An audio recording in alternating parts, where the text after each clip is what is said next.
So hello everyone, today we will start with the new chapter which is chapter 9 force and laws of motion. So बच्चों इस chapter में हम force के बारे में case study करने वाले हैं और ये ऑब्जर्व करने वाले हैं कि what is the effect of force on moving objects. जब हम ऑब्जेक्ट्स पर फोर्स अप्लाई करते हैं तो ऑब्जेक्ट के डायनामिक्स पर क्या इफ़ेक्ट पड़ता है। डायनामिक्स का मतलब होता है कि ऑब्जेक्ट की वेलोसिटी के साथ क्या चेंजेस आएंगे, whether the object would accelerate or not. Okay, what will be the speed of object after a certain time when we apply a given amount of force, in which direction does the object moves when we apply a force. ये सभी बातें हम इस chapter में discuss करने वाले हैं और इन्हीं कंसेप्ट्स पर न्यूटन ने अपने 3 लॉज ऑफ मोशन पुटअप किए हैं और वो 3 लॉज ऑफ मोशन हम इस चैप्टर में डिस्कस करने वाले हैं। So let us begin with the chapter. The first topic is force. So बच्चों फोर्स क्या होता है। Force is a push or a pull that either brings a change in position of an object or change in shape of the object. So मान लेते हैं बच्चों हमारे पास एक ऑब्जेक्ट है, okay, let the mass of the object be m। इस object पर हम एक फोर्स अप्लाई कर रहे हैं, एक पुशिंग फोर्स अप्लाई कर रहे हैं, हम पुश कर रहे हैं। सो ऑब्वियसली ये ऑब्जेक्ट इस पुश के वजह से फॉरवर्ड डायरेक्शन में क्या होगा, मूव ऑन करेगा और अपने पोजीशन को चेंज करेगा। And we know that whenever an object changes its position that phenomena is called as motion. So force के पुशिंग इफेक्ट की वजह से ऑब्जेक्ट क्या कर रहा है, ऑब्जेक्ट मोशन कर रहा है। Okay, in the same way let us assume that there is a wall, okay, and you have a balloon placed closer to the wall. Now when you apply a pushing force to the balloon, what will happen is the balloon will not change its position but rather would change its shape. Okay, so force से या तो object अपनी position change कर सकता है या फिर object का शेप चेंज हो सकता है। So force is a vector quantity and SI unit of force is given in the honor of Sir Isaac Newton. So the SI unit is Newton denoted by capital N. So बच्चों force vector quantity कैसे हुआ, let us try to understand. Let us say I have an object of mass m and I say that I am applying a force on this object. Okay, so अगर मैं आपसे पूछ रहा हूँ कि मैं इस पर फोर्स अप्लाई कर रहा हूँ तो बताइए मुझे किस डायरेक्शन में जाएगा। Okay, so I repeat my question. I am applying a force on this object. Now you tell me where the object will move. सो आपके दिमाग में सबसे पहला क्वेश्चन आएगा कि आप फोर्स अप्लाई तो कर रहे हो बट ये तो बताइए कि किस डायरेक्शन में आप अप्लाई कर रहे हो। अगर मैं कहूँ मैं फोर्स राइट हैंड साइड की तरफ अप्लाई कर रहा हूँ तभी मैं कह सकता हूँ कि ऑब्जेक्ट राइट साइड की तरफ मूव करेगा। अगर मैं फोर्स इस ऑब्जेक्ट पर अपसाइड डाउन अप्लाई करूँगा तो बॉटम सरफेस पर तो आपके पास ग्राउंड है यहाँ पर, ओके, तो ऑब्जेक्ट नीचे नहीं जा पाएगा, तो ऑब्जेक्ट की स्टेट क्या हो जाएगी, यहाँ पर रेस्ट वाली स्टेट हो जाएगी। सो ऑब्जेक्ट मूव नहीं कर पाएगा। सो डिपेंड करता है कि हम फोर्स ऑब्जेक्ट पर किस डायरेक्शन में और किस ओरिएंटेशन में अप्लाई कर रहे हैं।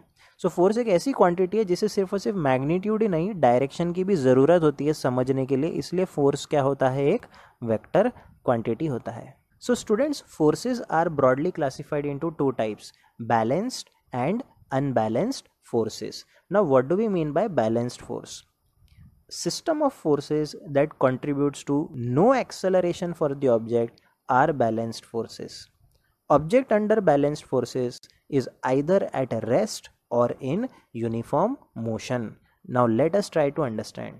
अब मान लेते हैं हमारे पास एक टेबल है और इस टेबल पर एक ऑब्जेक्ट पड़ा है जिसका मास है m। अब मैं आपसे पूछता हूँ इस पर कितने फोर्सेस लग रहे हैं। तो फर्स्ट इम्प्रेशन हमें ऐसा लगेगा कि इस ऑब्जेक्ट पर कोई फोर्स ही नहीं लग रहा, बट ये रॉन्ग है बच्चों। इस ऑब्जेक्ट पर 2 तरह के फोर्सेस लग रहे हैं। एक बाय डिफ़ॉल्ट अर्थ की ग्रेविटी इसे डाउनवर्ड डायरेक्शन में अट्रैक्ट करने की कोशिश कर रही है, तो हमारे इस ऑब्जेक्ट पर अर्थ का ग्रेविटेशनल फोर्स लग रहा है डाउनवर्ड डायरेक्शन में। ये फोर्स लगने के बावजूद ये ऑब्जेक्ट नीचे की तरफ ट्रैवल नहीं कर रहा बिकॉज बीच में क्या प्रेजेंट है बच्चों, टेबल का सरफेस प्रेजेंट है। तो ये टेबल का सरफेस क्या कर रहा है बच्चों, इस ऑब्जेक्ट को होल्ड करके रख रहा है in upward direction. So table का जो ये रिएक्शन फोर्स है इसे हम R से डिनोट करते हैं, जो ऑब्जेक्ट को होल्ड कर रहा है इन अपवर्ड डायरेक्शन। सो यहाँ पर इस ऑब्जेक्ट पर 2 तरह के फोर्सेज लग रहे हैं। One is the gravitational force acting in downward direction, we denote it as Fg, and the other one is the reaction force applied by the table on the object in upward direction. अब ये दोनों forces बच्चों equal and opposite है। कैसे हैं, equal and opposite. इस वजह से इस ऑब्जेक्ट पर नेट फोर्स कितना लग रहा है, 0 लग रहा है। तो देखिए बच्चों, समझने की कोशिश करिए, जब ऑब्जेक्ट पर इक्वल एंड अपोजिट फोर्सेस लगते हैं तो उसका नेट इफेक्ट 0 होता है। ओके, फोर्सेस तो लग रहे हैं बट फोर्स का नेट इफेक्ट यहाँ पर क्या है, 0। ऐसे फोर्स को हम कहते हैं बैलेंस्ड फोर्स। क्या कहते हैं हम ऐसे फोर्स, सिस्टम ऑफ फोर्सेस को, बैलेंस्ड फोर्सेस। अब ये ऑब्जेक्ट पर बैलेंस्ड फोर्स लग रहा है तो ऑब्जेक्ट ना ऊपर जाएगा ना नीचे जाएगा, उसकी कंडीशन कौन सी रहेगी, रेस्ट वाली कंडीशन रहेगी। इसलिए हम कह रहे हैं object under balanced forces is either at rest और इन यूनिफॉर्म मोशन। अब कभी कभी ऑब्जेक्ट, मान लेते हैं एक कार है जो सरफेस पर आगे मूव कर रही है, okay, in a forward direction. So assume करते हैं हमारे कार की वेलोसिटी कितनी है, कांस्टेंट है, विच इज़ 25 मीटर पर सेकेंड। सो ऐसे मोशन को हम कहते हैं यूनिफॉर्म मोशन। ऐसे सिचुएशंस में भी ऑब्जेक्ट पर बैलेंस्ड फोर्सेस लग रहे होते हैं बच्चों। Okay, so whenever an object or a car is under constant velocity, is moving with a constant velocity, then definitely the car is experiencing a system of balanced forces. Object में, car के लिए engine इसे forward direction में propel कर रहा है, लेकिन साथ ही साथ जो फ्रिक्शनल फोर्स है वो बैकवर्ड डायरेक्शन पर भी कार पे लग रहा है।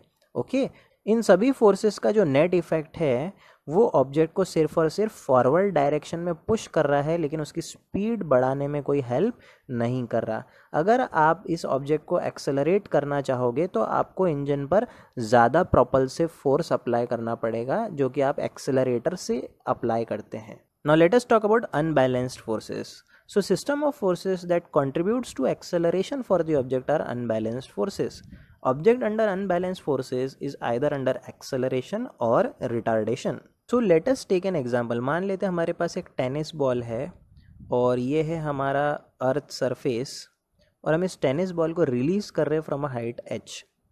तो जैसे आप टेनिस बॉल को रिलीज़ करोगे तो ये बॉल जाएगा डाउनवर्ड डायरेक्शन में, करेक्ट। सो बॉल जैसे ही डाउनवर्ड डायरेक्शन में मूव करेगा तो आप ऑब्जर्व कर सकते हो नीचे जाते वक्त उसकी स्पीड बढ़ते जाती है। ओके, और इस फिनोमेना को हम कहते हैं एक्सेलरेशन।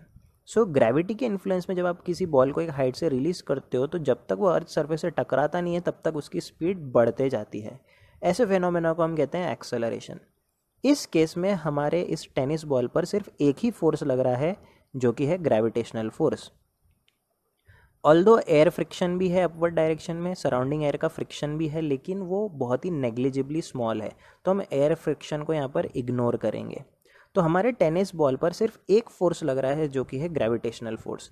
इस फोर्स को कैंसिल करने वाला इक्वल एंड अपोजिट फोर्स इस टेनिस बॉल पर नहीं लग रहा है, करेक्ट। तो ऐसे सिचुएशन में हमारा टेनिस बॉल क्या कर रहा है, एक्सेलरेट कर रहा है। सो बच्चों याद रखना, जब हमारे फोर्सेस बैलेंस नहीं हो पाते हैं, अनबैलेंस रहते हैं, तो ऑब्जेक्ट गारंटी एक्सेलरेशन करेगा। Okay, so such a system of force is called as unbalanced force. In the next video lecture we will come up with another topic. Till then, stay tuned for the next video lecture.